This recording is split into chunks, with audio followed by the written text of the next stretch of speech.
ನಮಸ್ಕಾರ ಸ್ನೇಹಿತರೆ. ಬಿಜೆಪಿಯ ಟಿಕೆಟ್ಗಾಗಿ ಬಿಜೆಪಿಯವರು ಕುಮಾರಸ್ವಾಮಿ ಅವ್ರನ್ನ ಸಂಪರ್ಕ ಮಾಡ್ತಾ ಇದ್ದಾರೆ. ಹೌದು, ನೀವು ಕೇಳಿದ್ ನಿಜ. ಕುಮಾರಸ್ವಾಮಿ ಅವ್ರ ಹೆಂಗ್ ಬಿಜೆಪಿಯ ಟಿಕೆಟ್ ನ ಕೊಡಿಸ್ತಾರೆ ಅನ್ನೋದು ಪ್ರಶ್ನಾರ್ಥಕ ಚಿಹ್ನೆ. ಈ ತರ ಸಂಪರ್ಕ ಮಾಡಿರೋರ ಪಟ್ಟಿ ಬಹಳ ದೊಡ್ಡದಿದೆ ಸ್ನೇಹಿತರೆ. ಮಾಜಿ ಆರೋಗ್ಯ ಸಚಿವ ಸುಧಾಕರ್ ಅವರು, ಮಾಜಿ ವಸತಿ ಸಚಿವ ಸೋಮಣ್ಣ ಅವರು, ಮಾಜಿ ಶಾಸಕ ಸಿ.ಟಿ. ರವಿ ಅವರು, ಇವರೆಲ್ಲ ಜೆಡಿಎಸ್ ನ ಕುಮಾರಸ್ವಾಮಿ ಅವ್ರನ್ನ ಮೀಟ್ ಮಾಡಿ ನಮ್ಮ ಟಿಕೆಟ್ಗಾಗಿ ನೀವು ಸ್ವಲ್ಪ ಲಾಬಿ ಮಾಡಿ ಅಂತ ಕೇಳ್ಕೊಳ್ತಾ ಇದ್ದಾರೆ ಅನ್ನೋ ಸುದ್ದಿ. ಅಮಿತ್ ಶಾ ಅವರು ಬೇರೆ ರಾಜ್ಯ ಪ್ರವಾಸದಲ್ಲಿದ್ದಾರೆ MP ಎಲೆಕ್ಷನ್ ಟಿಕೆಟ್ ವಿಚಾರವಾಗಿ. ಇದೇ ಸರಿಯಾದ ಸಮಯ ಅನ್ಕೊಂಡ ಸಿ.ಟಿ. ರವಿ ಅವರು, ಸುಧಾಕರ್ ಅವರು, ಸೋಮಣ್ಣ ಅವರು ಜೆಡಿಎಸ್ ನ ಕುಮಾರಸ್ವಾಮಿ ಅವರಿಂದ ಲಾಬಿ ಮಾಡಿಸ್ತಾ ಇದ್ದಾರೆ.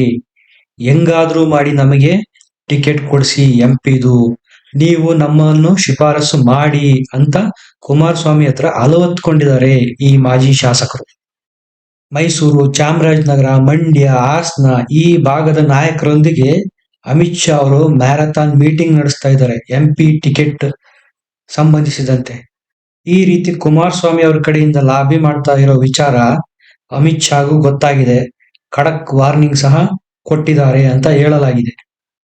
ಯಾರಾದ್ರೂ ಜೆಡಿಎಸ್ ಮೂಲಕ ಟಿಕೆಟ್ಗಾಗಿ ಲಾಬಿ ಮಾಡಿದ್ರೆ ಅವ್ರಿಗೆ ಟಿಕೆಟ್ ಇಲ್ಲ ಅನ್ನೋ ಎಚ್ಚರಿಕೆಯನ್ನು ಸಹ ಅಮಿತ್ ಶಾ ಕೊಟ್ಟಿದ್ದಾರೆ.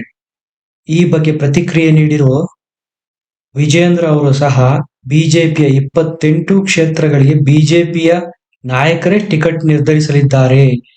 ಯಾವುದೇ ಲಾಬಿ ಒತ್ತಡಕ್ಕೆ ಮಣಿಯುವ ಪ್ರಶ್ನೆನೇ ಇಲ್ಲ ಅಂತ ಖಡಕ್ ಎಚ್ಚರಿಕೆಯನ್ನು ಈ ನಾಯಕರಿಗೆ ಕೊಟ್ಟಿದ್ದಾರೆ. ಸ್ನೇಹಿತರೆ, ಕಳೆದ ಬಾರಿ ವಿಧಾನಸಭೆಯಲ್ಲಿ ಸೋತಂತ ಸಾಕಷ್ಟು ಬಿಜೆಪಿ ನಾಯಕರು ಈಗ MP ಎಲೆಕ್ಷನ್ ಆಶಾಕಿರಣವಾಗಿ ಕಾಣ್ತಾ ಇದೆ. ಹಂಗಾಗಿ ತಮ್ಮ ತಮ್ಮ ಕ್ಷೇತ್ರಗಳಲ್ಲಿ ಟಿಕೆಟ್ಗೋಸ್ಕರ ದೇವೇಗೌಡರು ಮತ್ತು ಕುಮಾರಸ್ವಾಮಿ ಅವ್ರನ್ನ ಮೀಟ್ ಮಾಡ್ತಾ ಇದ್ದಾರೆ. ನೀವಾದ್ರೂ ಹೇಳಿ ಬಿಜೆಪಿ ಅವರಿಗೆ, ನನಗೆ ಒಂದು ಟಿಕೆಟ್ ಕೊಡಿಸಿ ನಮ್ಮ ಕ್ಷೇತ್ರದಲ್ಲಿ ಅಂತ. ಯಾಕಂದ್ರೆ ಜೆಡಿಎಸ್ ಬಿಜೆಪಿ ಹೊಂದಾಣಿಕೆ ಮಾಡ್ಕೊಂಡಿವೆ. ಅಮಿತ್ ಶಾ ಮತ್ತು ವಿಜಯೇಂದ್ರ ಅವರು ಗೆಲುವಿನ ಮಾನದಂಡನೇ ಟಿಕೆಟ್ ವಿತರಣೆಗೆ ಕಾರಣ ಆಗುತ್ತೆ. ರಿಪೋರ್ಟ್ ಕಾರ್ಡ್ ಮೇಲೇನೆ ಟಿಕೆಟ್ ವಿತರಣೆ ಆಗೋದು ಅನ್ನೋ ಖಡಕ್ ಸೂಚನೆಯನ್ನು ಸಹ ಈ ನಾಯಕರಿಗೆ ಅಮಿತ್ ಶಾ ಮತ್ತು ವಿಜಯೇಂದ್ರ ಕೊಟ್ಟಿದ್ದಾರೆ. ಇನ್ನ ಒಂದು ಹೆಜ್ಜೆ ಮುಂದೋಗಿದ್ದಂತ ಸುಧಾಕರ್ ಅವರು, ನನಗೆ ದೇವೇಗೌಡರು, ಕುಮಾರಸ್ವಾಮಿ ಅವರು ಗ್ರೀನ್ ಸಿಗ್ನಲ್ ಕೊಟ್ಬಿಟ್ಟಿದ್ದಾರೆ, ಟಿಕೆಟ್ ನನಗೆ ಅಂತೇಳಿ ಮೀಡಿಯಾಗಳಿಗೆ ಅಡ್ರೆಸ್ ಮಾಡಿದ್ರು. ಇದು ಸಹ ಅಮಿತ್ ಶಾ ಅವರ ಕೋಪಕ್ಕೆ ಕಾರಣ ಆಗಿದೆ. ಸುಧಾಕರ್ ಅವರು, ಸೋಮಣ್ಣ ಅವರು, ಸಿ.ಟಿ. ರವಿ ಅವರು ಸೇರಿದಂತೆ CP ಯೋಗೇಶ್ವರ್ ಅವರು ಸಹ HD ದೇವೇಗೌಡರನ್ನ ಭೇಟಿ ಮಾಡಿ ಟಿಕೆಟ್ಗಾಗಿ ಲಾಬಿ ನಡೆಸಿದ್ದಾರೆ. ಅದು ಬಿಜೆಪಿ ಟಿಕೆಟ್ಗಾಗಿ ಗೌಡ್ರ ಬಳಿ ಲಾಬಿ ನಡೆಸ್ತಾ ಇದ್ದಾರೆ. ನಮ್ಮ ಹೆಸರನ್ನ ಚಿಕ್ಕಬಳ್ಳಾಪುರ, ತುಮಕೂರು ಅಂತ ಕ್ಷೇತ್ರಗಳಲ್ಲಿ ಪ್ರಸ್ತಾಪ ಮಾಡಿ ನಮ್ಮ ಪರವಾಗಿ ಲಾಬಿ ಮಾಡಿ ಅಂತೇಳಿ ಗೌಡರಿಗೆ ಮತ್ತು ಕುಮಾರಸ್ವಾಮಿ ಅವರಿಗೆ ಕೇಳಿಕೊಂಡಿದ್ದಾರೆ. ಹಳೆ ಮೈಸೂರು ಭಾಗದ ಕೆಲವೊಂದಿಷ್ಟು ಕ್ಷೇತ್ರಗಳಲ್ಲಿ ಮಾತ್ರ ನಾವು ಜೆಡಿಎಸ್ ಜೊತೆಗೆ ಹೊಂದಾಣಿಕೆ ಮಾಡ್ಕೊಂಡಿದೀವಿ ನಿಜ.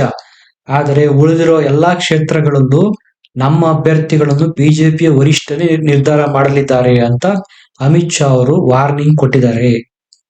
ಕಳೆದ ಬಾರಿಯ ವಿಧಾನಸಭಾ ಚುನಾವಣೆಯಲ್ಲಿ ಸೋತ ನಂತರ ಡಾಕ್ಟರ್ ಕೆ. ಸುಧಾಕರ್ ಅವರು ಪಕ್ಷದ ಚಟುವಟಿಕೆಗಳಲ್ಲಿ ಅಷ್ಟಾಗಿ ಕಾಣಿಸಿಕೊಂಡಿರಲಿಲ್ಲ. ಅವರು ಆಕ್ಟಿವ್ ಆಗೂ ಇರಲಿಲ್ಲ.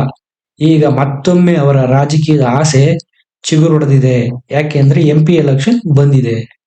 ಈ ಹಿಂದೆ ಬಿಜೆಪಿ ಸರ್ಕಾರ ಅಧಿಕಾರಕ್ಕೆ ಬರಬೇಕಾದ್ರೆ ನಮ್ಮ ಪಾತ್ರನೂ ತುಂಬಾ ಇದೆ, ಹಾಗಾಗಿ ನಮಗೆ MP ಟಿಕೆಟ್ ಸಿಗಲೇಬೇಕು ಅಂತ ಪಟ್ಟು ಹಿಡಿದಿದ್ದಾರೆ ಸುಧಾಕರ್.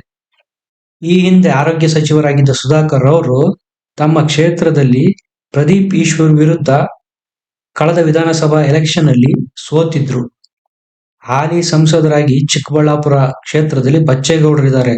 ಆದ್ರೆ ಬಚ್ಚೇಗೌಡರು ತಮ್ಮ ಮಗ ಕಾಂಗ್ರೆಸ್ನಲ್ಲಿರೋ ಶರತ್ ಬಚ್ಚೇಗೌಡರಿಗೆ ಸಪೋರ್ಟ್ ಮಾಡಿರೋದ್ರಿಂದ ಬಿಜೆಪಿ ಟಿಕೆಟ್ ಬಚ್ಚೇಗೌಡರಿಗೆ ಸಿಗೋದು ಅನುಮಾನ.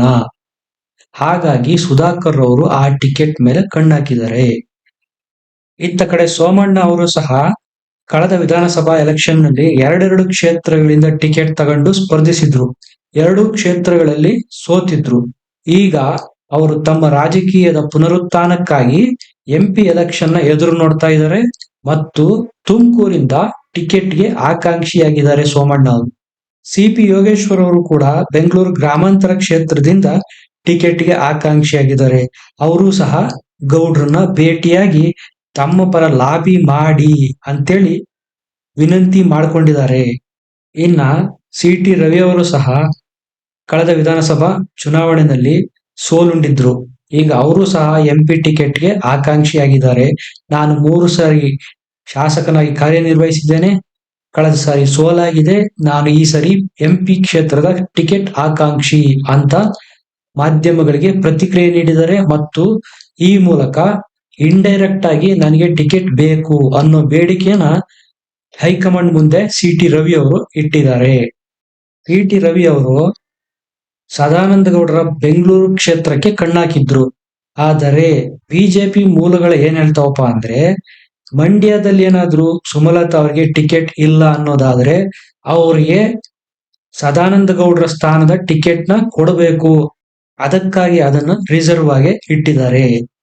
ಸ್ನೇಹಿತರೆ, ಈ ಬಾರಿ ಎಂಪಿ ಚುನಾವಣೆ ಕರ್ನಾಟಕದ ಬಿಜೆಪಿ ಪಾಲಿಗೆ ಅಷ್ಟೇನು ಸುಲಭವಾಗಿಲ್ಲ. ಯಾಕಂದ್ರೆ ಇಲ್ಲಿ ಕಾಂಗ್ರೆಸ್ನ ಸ್ಥಳೀಯ ನಾಯಕರು ಘಟಾನುಘಟಿಗಳಾಗಿದ್ದಾರೆ. ಡಿ.ಕೆ. ಶಿವಕುಮಾರ್ ಅವರಾಗಿರ್ಬೋದು, ಸಿದ್ದರಾಮಯ್ಯ ಅವರಾಗಿರ್ಬೋದು. ಹಾಗಾಗಿ ಕೇಂದ್ರದ ಬಿಜೆಪಿ ನಾಯಕತ್ವ ಈ ಬಾರಿ ಟಿಕೆಟ್‌ನ ಅಳೆದು ತೂಗಿ ಗೆಲ್ಲೋ ಕುದುರೆಗಳಿಗೆ ನೀಡೋದಕ್ಕೆ ನಿಶ್ಚಯ ಮಾಡಿದ್ದಾರೆ. ವಿಡಿಯೋ ನೋಡಿದ್ದಕ್ಕೆ ಧನ್ಯವಾದ. ಲೈಕ್ ಮಾಡಿ, ಚಾನೆಲ್‌ನ ಸಬ್ಸ್ಕ್ರೈಬ್ ಮಾಡಿ.